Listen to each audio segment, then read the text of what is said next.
Tire um momento. Olhe para suas mãos. Sinta a cadeira embaixo de você. O ar que você respira.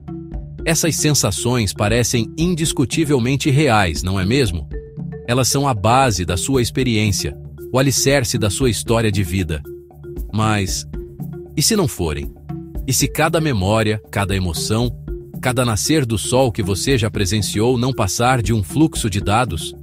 Imagine que toda a sua existência, desde o amplo panorama da história humana até o pensamento mais silencioso em sua mente, seja um programa meticulosamente elaborado, rodando em um computador de poder inimaginável.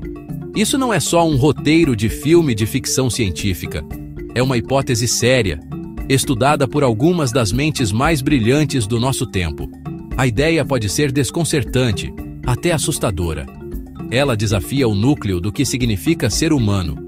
Nossas conquistas e tristezas seriam apenas eventos roteirizados? Nossa consciência seria apenas um algoritmo avançado? Essa proposta nos obriga a encarar os limites da nossa percepção. A gente confia nos nossos sentidos para entregar um retrato fiel do universo, mas eles podem ser facilmente enganados. Um sonho pode parecer totalmente real até o momento em que acordamos. Um óculos de realidade virtual pode nos transportar para outro mundo, convencendo nosso cérebro de que estamos voando ou lutando contra dragões. Se a nossa própria tecnologia já consegue imitar tão bem a realidade, o que impediria uma civilização muito mais avançada de fazer isso em escala cósmica? Essa grande investigação não nasce da paranoia, mas de uma curiosidade profunda. Ela vem do impulso científico de entender a natureza fundamental do nosso universo. Quanto mais olhamos para o cosmos e para o reino subatômico, mais encontramos um universo mais estranho do que imaginávamos. Um lugar governado por regras bizarras e uma elegância matemática que quase parece projetada.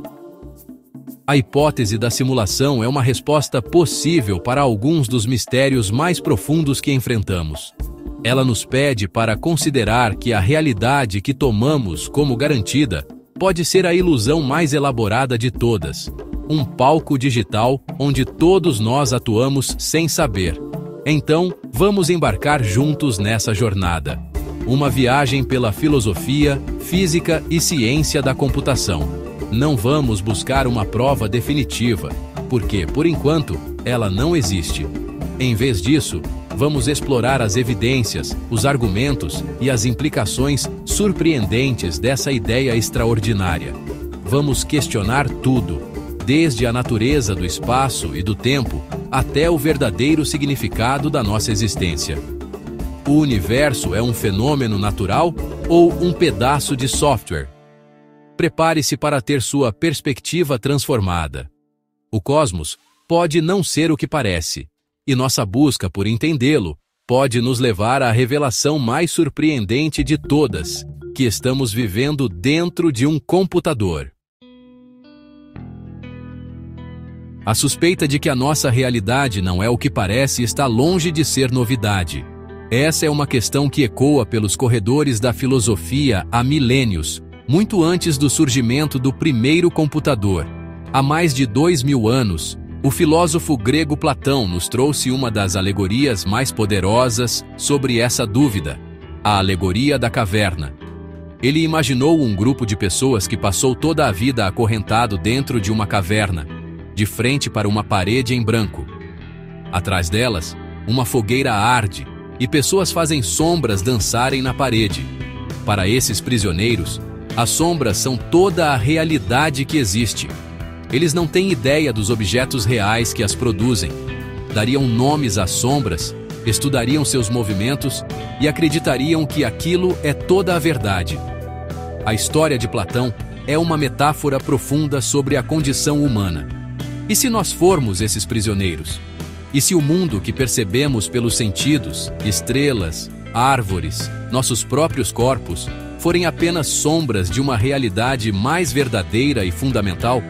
Platão sugeriu que a jornada do filósofo é como a de um prisioneiro libertado da caverna. No início, a luz do mundo real é ofuscante e dolorosa.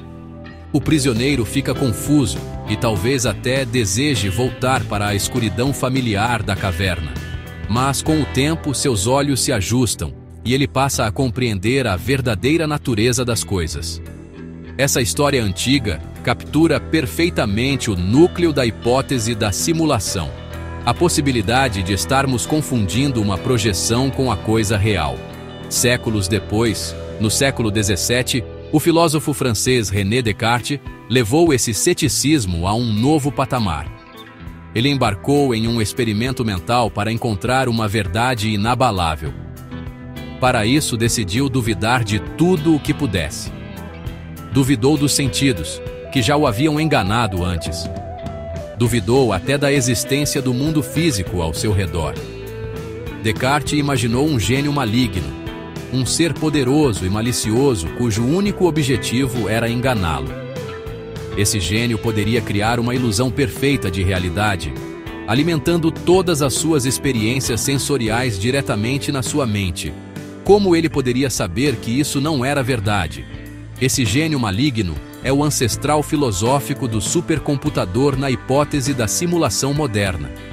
A dúvida radical de Descartes levou a uma conclusão famosa.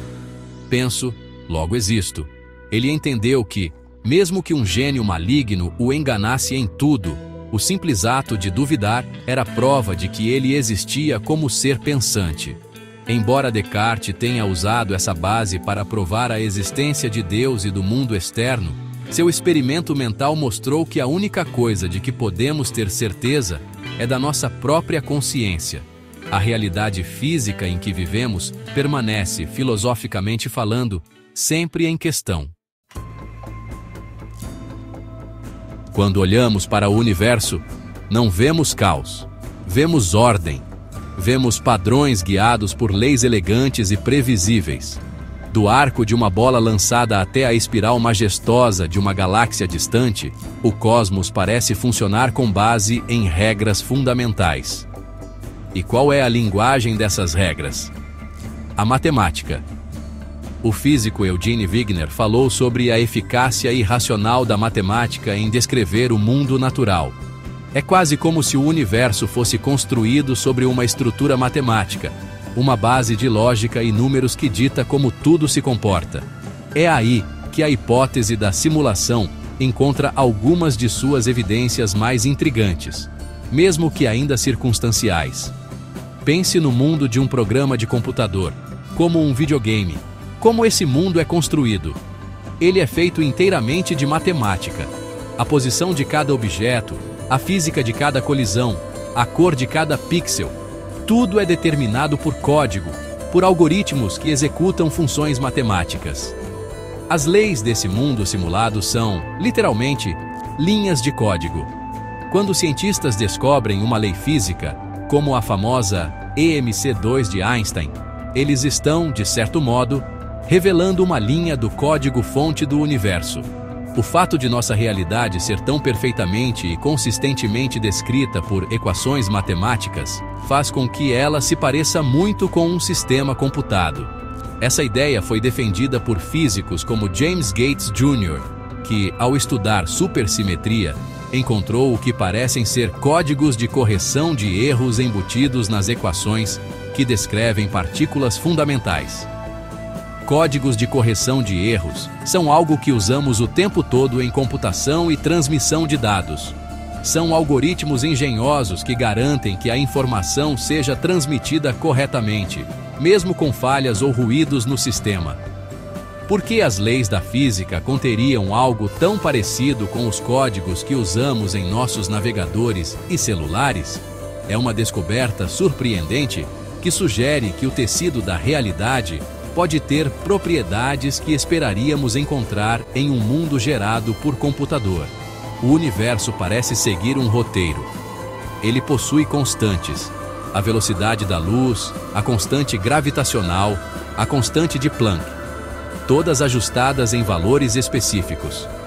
Se esses números fossem apenas um pouco diferentes, o universo como conhecemos, com estrelas, planetas e vida, não existiria. Em um universo natural, esse ajuste fino é um grande mistério. Mas, em um universo simulado, faz todo sentido.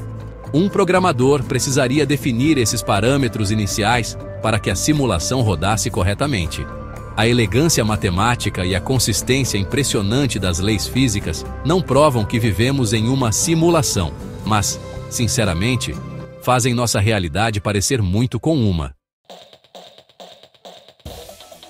Em 2003, o filósofo Nick Bostrom, da Universidade de Oxford, apresentou um argumento instigante que trouxe a hipótese da simulação do terreno da ficção científica para o debate acadêmico sério.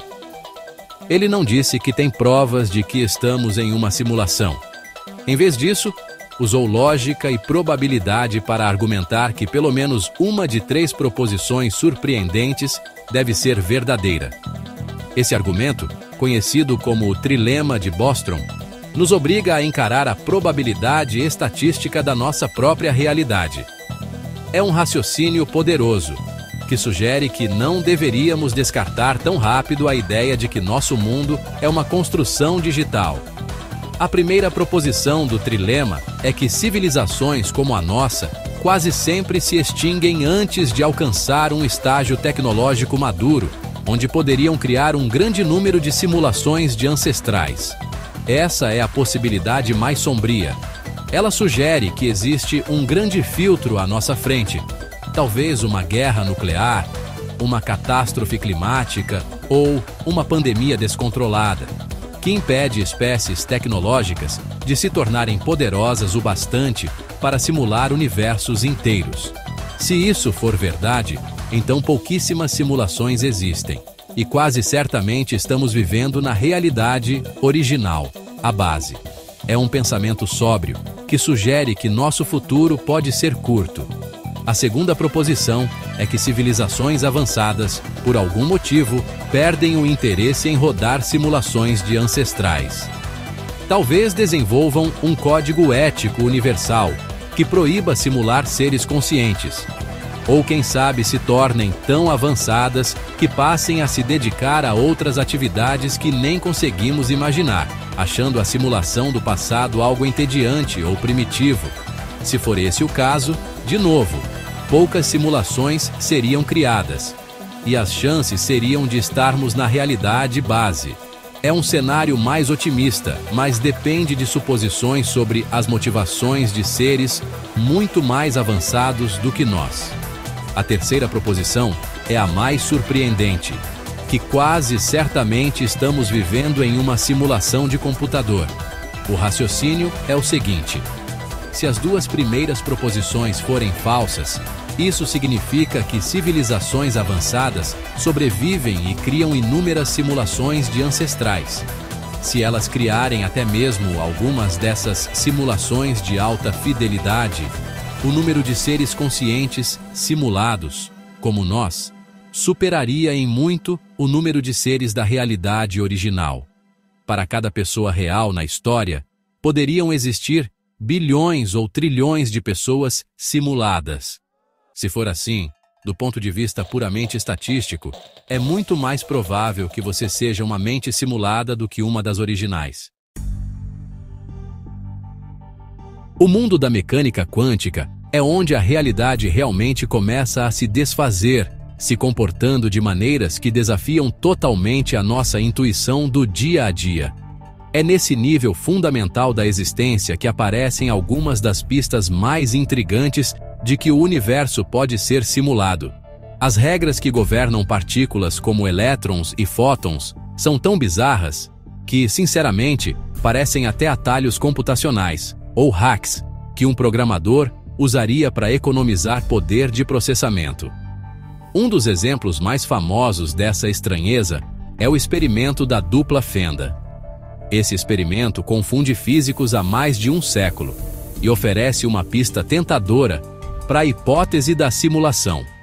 No experimento, você dispara partículas, como elétrons, uma por uma, em direção a uma tela com 2 pequenas fendas. Se você não está observando por qual fenda o elétron passa, ele se comporta como uma onda, atravessando as 2 fendas ao mesmo tempo e criando um padrão de interferência no detector atrás delas. Mas olha só que coisa maluca.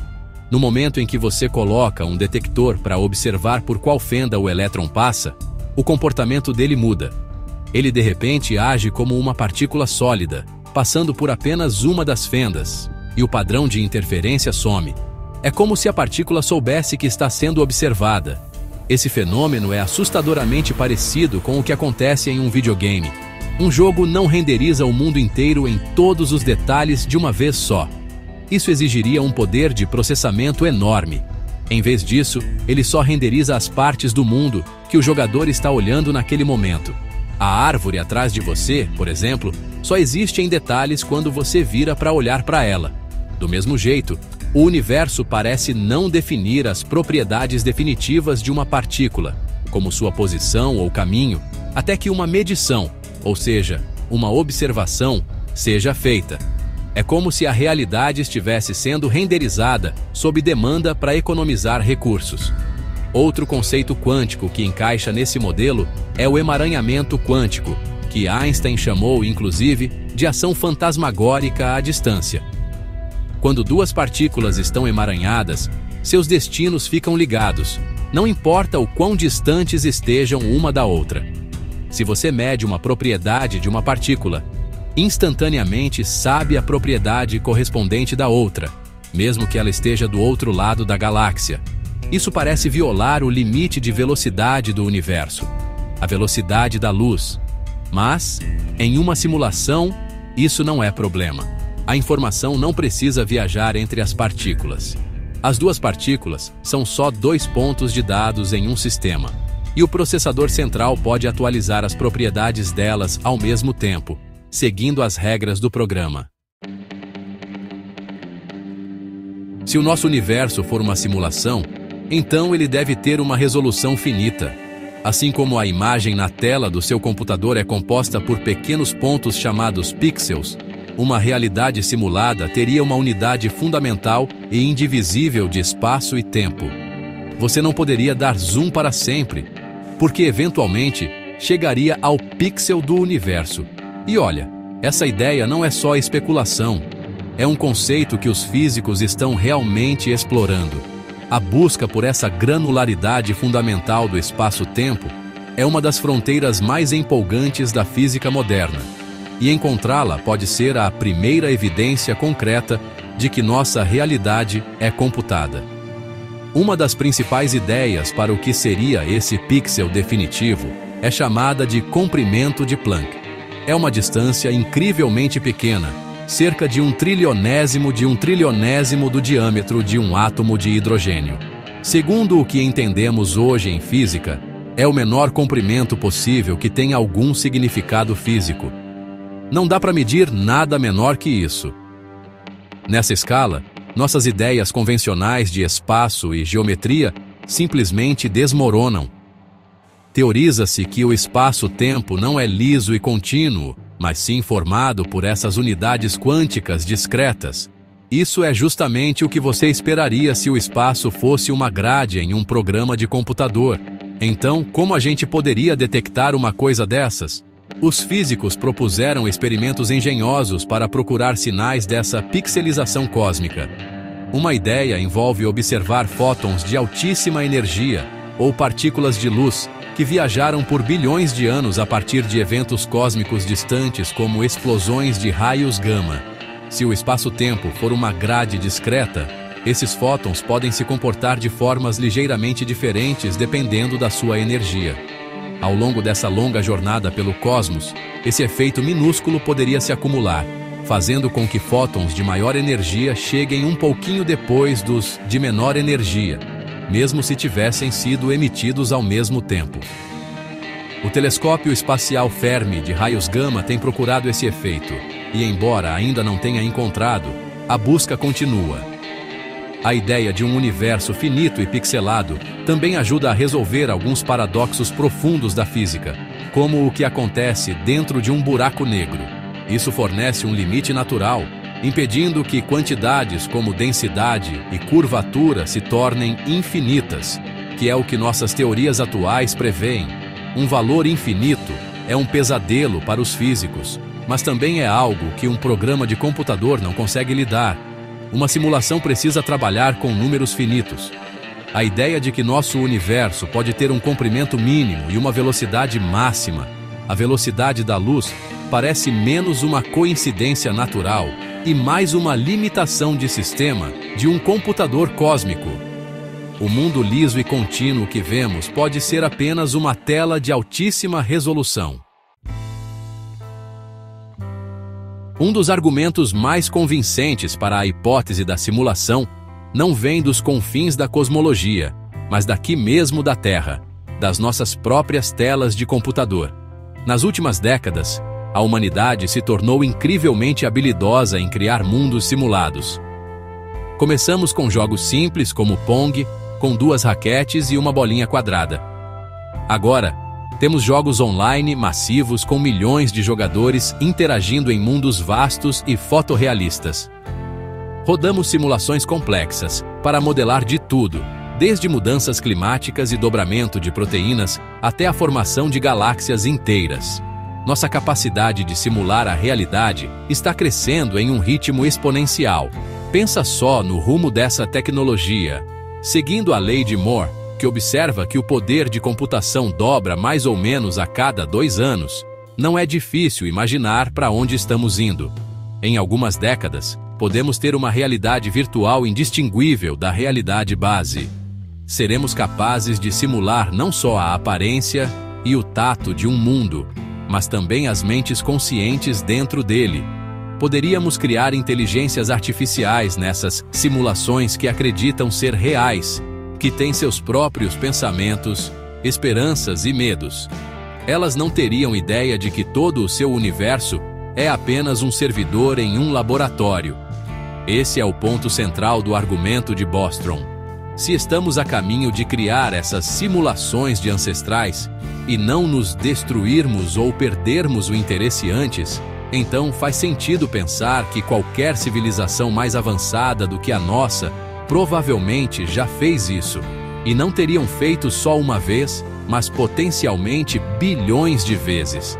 Nós mesmos estamos prestes a nos tornar criadores de universos simulados. Se é possível simular um universo com seres conscientes lá dentro, parece quase inevitável que isso será feito, e feito muitas vezes. Isso leva a um cenário recursivo, de mundos dentro de mundos. A civilização que está nos simulando pode ela mesma ser uma simulação, criada por uma civilização ainda mais avançada. Essa hierarquia cósmica pode continuar por um número desconhecido de níveis. Todo o nosso universo pode ser o projeto de ciências de um estudante em uma realidade superior. O fato de estarmos desenvolvendo justamente a tecnologia que tornaria possível a nossa própria simulação talvez seja a evidência mais autorreferencial e poderosa que temos. De certa forma, estamos vendo o reflexo dos nossos potenciais criadores nas nossas próprias ambições tecnológicas. Se aceitarmos a possibilidade de que vivemos em uma simulação, a próxima pergunta lógica é monumental. Quem ou o que está comandando tudo isso? Quem são os programadores, os arquitetos da nossa realidade? A resposta, claro, é que não temos como saber. Os seres capazes de criar uma simulação do tamanho de um universo estariam tão além da nossa compreensão que seus motivos e natureza seriam quase totalmente alienígenas para a gente. Seríamos como personagens de um videogame tentando entender o jogador humano que está no controle. A diferença de inteligência e perspectiva seria simplesmente inimaginável, mas a gente pode especular sobre os motivos deles. Talvez o nosso universo seja um projeto de pesquisa científica. Os simuladores poderiam ser historiadores ou sociólogos cósmicos, estudando como uma civilização como a nossa se desenvolve. Eles podem estar rodando a simulação para ver como a vida evolui sob certas leis físicas, ou para entender a origem da consciência. Talvez estejam rodando inúmeras variações da simulação, mudando as condições iniciais cada vez para ver o que acontece. Nesse cenário, somos participantes do maior experimento já concebido. Nossas vidas, nossa história, nossas lutas, tudo isso vira dado para a pesquisa deles. Outra possibilidade é que nosso universo seja simplesmente uma forma de entretenimento. Assim como a gente cria jogos e filmes complexos, uma civilização pós-humana ou alienígena pode criar universos simulados por arte ou diversão. Isso é um pensamento meio inquietante. Significaria que nossas maiores conquistas e sofrimentos mais profundos podem ser só uma trama dramática para o entretenimento dos nossos criadores.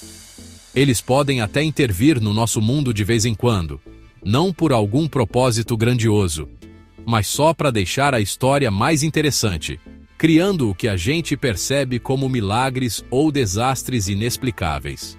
No fim das contas, a natureza dos simuladores está ligada ao propósito da simulação. Eles podem ser nossos próprios descendentes distantes, rodando uma simulação do passado para entender de onde vieram. Podem ser seres de outro universo, com física totalmente diferente. Ou até uma inteligência artificial avançada, produto de uma raça biológica que já nem existe mais. O programador não precisa ser um deus no sentido tradicional, mas do nosso ponto de vista limitado dentro do sistema, o poder dele seria indistinguível de uma divindade. Seriam os autores das nossas leis físicas, os mestres do nosso espaço e tempo, os observadores silenciosos por trás do véu da realidade. O que aconteceria se encontrássemos uma prova definitiva de que vivemos em uma simulação? Quais seriam as consequências de descobrir a porta de saída? Ou, pelo menos, provar que as paredes da nossa caverna não são a realidade final? O impacto na sociedade humana, na filosofia e no nosso senso de identidade seria enorme. Um choque de paradigma como nunca vimos antes. Isso forçaria uma reavaliação completa de tudo o que acreditamos sobre nosso propósito, nossa liberdade e nosso lugar no cosmos. Alguns poderiam cair em desespero, sentindo que suas vidas não têm sentido, que tudo não passa de um jogo sendo jogado por entidades invisíveis. Mas outros talvez achassem isso libertador. A descoberta poderia mudar profundamente nossa abordagem à ciência. Se soubéssemos que o universo é computado, poderíamos começar a procurar brechas, bugs, no código da realidade. Será que conseguiríamos manipular a programação subjacente para alcançar coisas hoje consideradas impossíveis, como viajar mais rápido que a luz ou reverter a entropia? A física se transformaria em uma espécie de engenharia reversa. Por outro lado, isso também pode ser perigoso. E se nossos criadores percebessem que estamos ficando conscientes da simulação? Eles poderiam ver isso como um erro e decidir desligar o programa, ou simplesmente reiniciar o sistema, apagando nossa existência num piscar de olhos. As implicações filosóficas e religiosas seriam imensas. A hipótese da simulação poderia ser vista como uma interpretação científica de muitos conceitos religiosos. O criador ou programador poderia ser visto como Deus. As leis da física seriam seus mandamentos divinos. A ideia de uma vida após a morte poderia ser reinterpretada como ter nossa consciência salva e transferida para uma nova simulação. Para os ateus, talvez fosse uma confirmação de que o universo foi projetado, mas não por uma divindade sobrenatural, e sim por um ser tecnologicamente avançado, mas ainda assim natural. Isso embaralharia a linha entre ciência e teologia de um jeito que nunca vimos antes. No fim das contas, o que importa é a busca por essa verdade. Seja em uma simulação ou na realidade base, o impulso de fazer essas grandes perguntas é o que nos torna humanos. A vontade de entender o cosmos, de ultrapassar os limites do nosso conhecimento, é algo nobre. Talvez nunca encontremos a resposta. Talvez a simulação seja tão perfeita que nunca possamos prová-la de dentro. Mas o simples ato de questionar nossa realidade expande nossa mente. Isso nos incentiva a pensar de forma crítica, a sermos humildes sobre o que sabemos e a admirar o profundo mistério da existência. Então, olhe para as estrelas hoje à noite. Você está olhando para um universo físico de gás e fogo ou para o protetor de tela mais bonito já criado? A busca para descobrir isso é a maior aventura de todas.